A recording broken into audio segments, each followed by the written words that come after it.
শেষ পর্যন্ত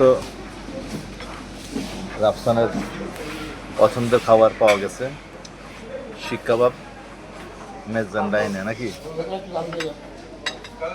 যদিও দুই ফুপুর বাসায় যায় অনেক খাবার নিয়ে আসছে, ব্যাগের মধ্যে আছে, তারপরে এটাই খাবে। এটা তুমি কি খাচ্ছ? ফিশ? তুমি তো তুমি না বলছো খাওয়া না? হ্যাঁ, তুমি না খেয়ে আসছো ফুপুর বাসায়। কেক খাইলা, পরোটা খাইলা, রুটি খাইলা, মাংস খাইলা, মোগলাই খাইলা, পেঁয়াজু খাইলা, তারপরে পেঁয়াজু খাও নাই, এরপরে পেপসি খাইলা, পেপসিও খাও না, আম খাইলা, সব দিয়ে দিছে আবার ব্যাগে। এরপরে এগুলা খাইতে হবে না? আচ্ছা খাও, মেজবান নাই। তা আমি যে কিছু খাইতেছি না। একটু বেশি খাও। আব্বু